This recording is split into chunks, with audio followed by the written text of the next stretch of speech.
राज्यात थंडीचा कडाका चांगलाच वाढलाय। उत्तरेकडून शीतलहरी महाराष्ट्रात धडकतायत।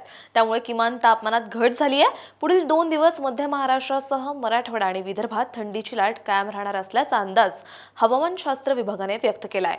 आज मध्य महाराष्ट्रातील धुळे, नंदुरबार, जळगाव, नाशिक, अहिल्यानगर, सोलापूर आणि पुणे जिल्ह्यात काही ठिकाणी थंडीच्या लाटेचा इशारा देण्यात आलाय। तर मराठवाड्यातील छत्रपती संभाजीनगर, जालना, बीड, हिंगोली, नांदेड, लातूर जिल्ह्यात आणि विदर्भातील गोंदिया, नागपूर, वर्धा आणि यवतमाळ जिल्ह्यात काही ठिकाणी थंडीच्या लाटेचा इशारा वर्तवण्यात आलाय।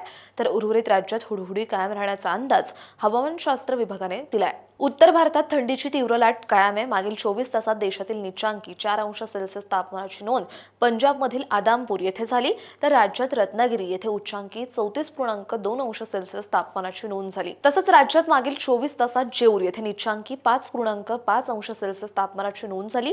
पुढील 4 ते 5 दिवस कमाल तापमानात मोठा बदल होण्याची शक्यता नाहीये, परंतु पुढील 48 तासात किमान तापमानात 1 ते 4 अंशाची घट राहून त्यानंतर 2 ते 3 अंश सेल्सिअसने किमान तापमानात वाढ होण्याची शक्यता हवामानशास्त्र विभागाने वर्तवली आहे। उद्या विदर्भातील गोंदिया, नागपूर, वर्धा तसंच छत्रपती संभाजीनगर, जालना, बीड, हिंगोली, नांदेड, लातूर आणि मध्य महाराष्ट्रातील जळगाव, नाशिक, अहिल्यानगर, सोलापूर जिल्ह्यांना थंडीच्या लाटेचा म्हणजेच सतर्कतेचा इशारा हवामानशास्त्र विभागाने दिलाय। अशाच हवामान अपडेटसाठी अॅग्रोवनला सबस्क्राइब आणि फॉलो करायला विसरू नका।